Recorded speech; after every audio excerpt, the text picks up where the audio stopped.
el artículo Taxonomía de la conciencia de Tirapu Ustarros, Muñoz Céspedes y Pellegrín Valero. En primer lugar, recordemos el significado de taxonomía. Cuando hablamos de taxonomía, hablamos de la disciplina que trata de los principios de la clasificación científica. Por lo tanto, el título Taxonomía de la conciencia hace referencia a una clasificación jerarquizada y sistemática de la conciencia. Usamos clasificaciones cuando tenemos que ordenar y relacionar diversos fenómenos, diversos tipos de cosas. Si la conciencia fuera un fenómeno unitario, o si fuera de un solo tipo o clase, no sería necesario hacer una taxonomía, ¿cierto? La complejidad de la conciencia nos impide abordarla como si fuera un fenómeno unitario.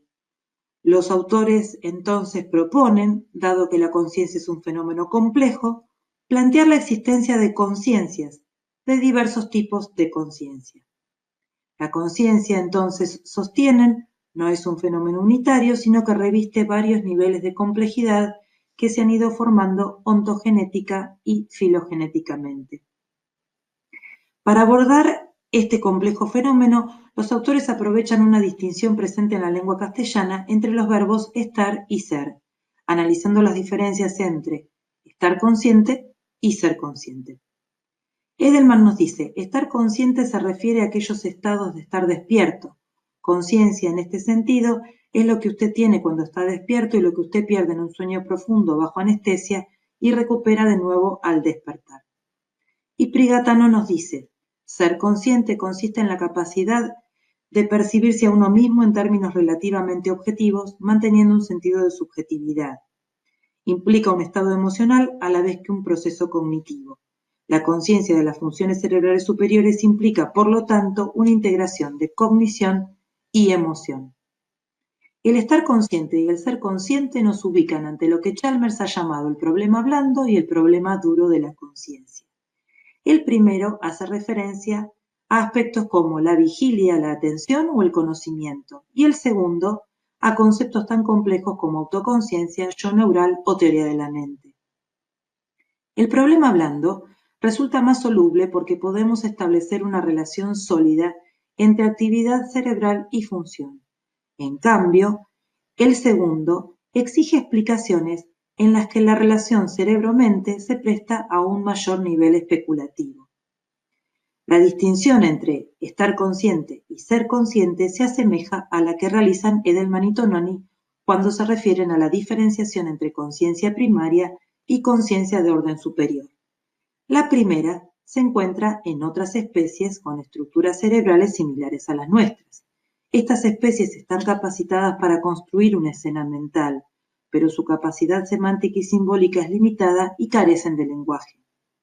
La conciencia de orden superior, que presupone la existencia de una conciencia primaria, viene acompañada de un sentido de la propia identidad y de la capacidad explícita de construir escenas pasadas y futuras.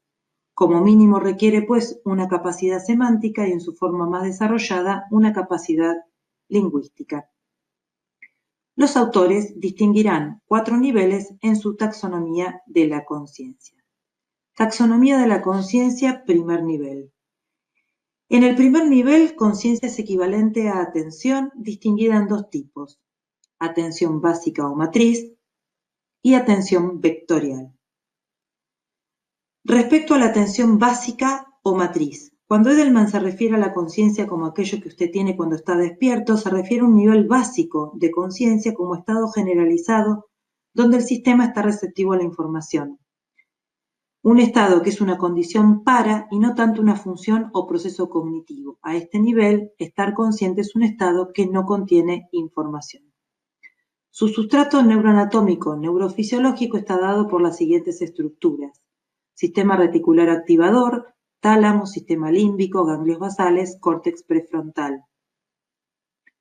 Es el nivel que vimos con Luria como función del bloque 1 basal y con Tamaroff y Allegri como alerta, con la diferencia de que aquí estos autores le agregan conexiones con el córtex prefrontal. Respecto a la atención vectorial, Es la que regula la dirección y el objetivo de la atención hacia los estímulos externos o internos.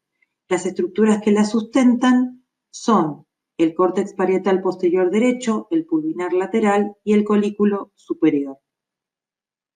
Este sistema coincide con el sistema atencional posterior de Posner y Petersen. Es lo que estudiaron con la doctora Rubiales cuando vieron neuropsicología de la atención, específicamente la red de orientación, marcada con los círculos verdes, y una de sus patologías, la negligencia contralateral o heminegligencia. Taxonomía de la conciencia, segundo nivel. Conocimiento y experiencia consciente. ¿Qué es la experiencia consciente? Es la sensación de ser en un momento, ahora, y en un lugar, aquí. Para que ustedes lo entiendan, recuerden cuando las personas dicen de alguien que se desmayó. Perdió el conocimiento, perdió su experiencia consciente. Si alguna vez les pasó, no es que pierden su identidad. ¿Quién es cada uno de ustedes como individuo? Pierden la sensación de estar siendo en un momento y en un lugar precisos. La experiencia consciente es una forma especial de proceso con ciertas características fundamentales. Es individualizada, se encuentra unificada, integrada, porque no puede subdividirse en componentes independientes, es coherente y puede diferenciarse porque experimentamos diferentes estados conscientes. ¿Cuál es el sustrato neurofisiológico de la experiencia consciente? Hay muchas teorías al respecto. Sin embargo, todas apuntan a señalar al sistema tálamo-cortical como central en la experiencia consciente. En este momento vamos a trabajar solamente una de esas teorías, la de Ginás. Recuerdan que ya habíamos hablado de que el tálamo posee núcleos específicos, el complejo ventrovasal, e inespecíficos, los núcleos intralaminares o de la línea media. Ginás propone que las conexiones del tálamo con el córtex son el componente central de los sustratos del conocimiento o experiencia consciente. Este autor sostiene que las oscilaciones de 40 Hz que se realizan en áreas corticales resuenan con las oscilaciones neurales en los núcleos talámicos. Estas oscilaciones progresan desde el polo frontal hacia el polo occipital con un barrido que dura entre 12 y 13 milisegundos. Durante este periodo de tiempo el cerebro procesa un suceso simple o quantum, por lo que la experiencia consciente sería una sucesión de quantums de tiempo. La experiencia consciente, por lo tanto, no se produce en un lugar particular del cerebro, sino en un proceso coherente que es resultado de interacciones entre grupos neuronales distribuidos en diferentes áreas que se integrarían rápidamente, entre 100 y 250 milisegundos. Taxonomía de la conciencia, tercer nivel. Conciencia de dominio específico. En este momento en el que ustedes recién están comenzando a introducirse en estos temas, no vamos a tratar todas las patologías que proponen analizar los autores, ni las múltiples teorías para explicarlas, pero sí haremos una aproximación a las mismas. A causa de determinadas lesiones, los pacientes exhiben muchas veces no una pérdida de conciencia en general, sino una pérdida de conciencia de dominio específico. Esto es, circunscripta a un conjunto determinado de procesos o en relación a un conjunto determinado de estímulos. Por ejemplo, percepción, lenguaje, memoria o reconocimiento. Vamos a dar un ejemplo en relación al lenguaje. En la fascia de Wernicke, el paciente no solo tiene graves dificultades para comprender el lenguaje, sino que no manifiesta conciencia de dicho déficit. Actúa como si lo comprendiera, a diferencia del paciente con afasia de Broca, que manifiesta conciencia de su déficit en la articulación del lenguaje, muchas veces acompañado de angustia. Decimos entonces que la afasia de Wernicke cursa con anosognosia. Denominamos anosognosia de no, noso, enfermedad y gnosia, reconocimiento, al no reconocimiento del déficit producido por la patología. El sustrato neuroanatómico neurofisiológico de este nivel estaría dado por las regiones posterior basales específicas para cada uno de los dominios. Taxonomía de la conciencia, cuarto nivel, conciencia. El sustrato neurofisiológico neuroanatómico de este nivel es el córtex prefrontal, el temporal y la amígdala. Los autores sostienen que el sistema neural crítico para la conciencia es el córtex prefrontal porque recibe señales procedentes de todas las regiones sensoriales en las que se forman las experiencias conscientes, incluidas las imágenes. Recibe también señales de las cortezas somatosensoriales que representan los estados corporales pasados y actuales. Recibe señales de los sectores biorreguladores del cerebro, tallo cerebral, amígdala, cingulado anterior, hipotálamo, y representan categorizaciones de las situaciones en las que el organismo se ha visto implicado, es decir, clasificaciones de contingencias de la experiencia vital. En este cuarto nivel se distingue autoconciencia de teoría de la mente. La autoconciencia es el atributo humano que implica la conciencia de uno mismo.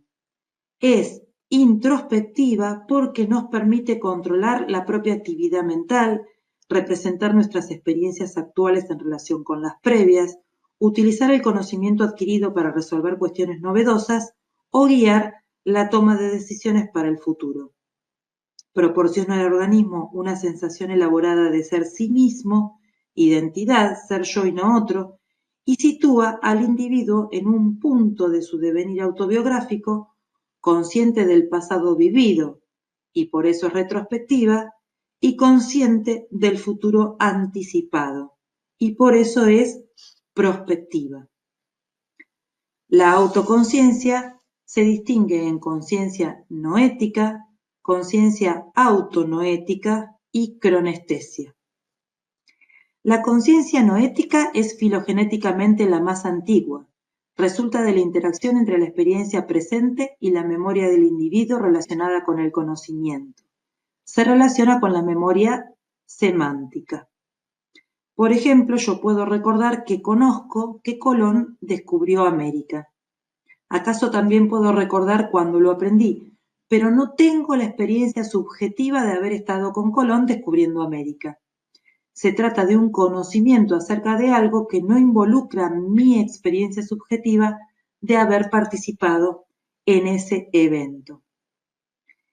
En cambio, la conciencia autonoética, que es filogenéticamente más reciente, transcurre con la experiencia subjetiva de rememorar un suceso o evento que uno mismo ha vivido, por eso autonoética. Por ejemplo, mi desayuno de hoy, mi fiesta de egresados. Se sustenta en la memoria episódica, por lo que permite reexperienciar nuestro pasado con posibilidades de proyectarnos hacia el futuro. Cuando recordamos el pasado, somos autonoéticamente conscientes de que es nuestro pasado y no el de otra persona. Incluye y trasciende a la conciencia noética. La cronestesia es la capacidad neurocognitiva para expresar la conciencia del individuo en una dimensión temporal, en relación con su propia existencia y la de los demás. Tiempo subjetivo. Cronestesia y conciencia autonoética coinciden en que ambos conceptos implican conciencia del yo en el tiempo, pero el énfasis es distinto. En la autonoesis el énfasis está en la conciencia de yo.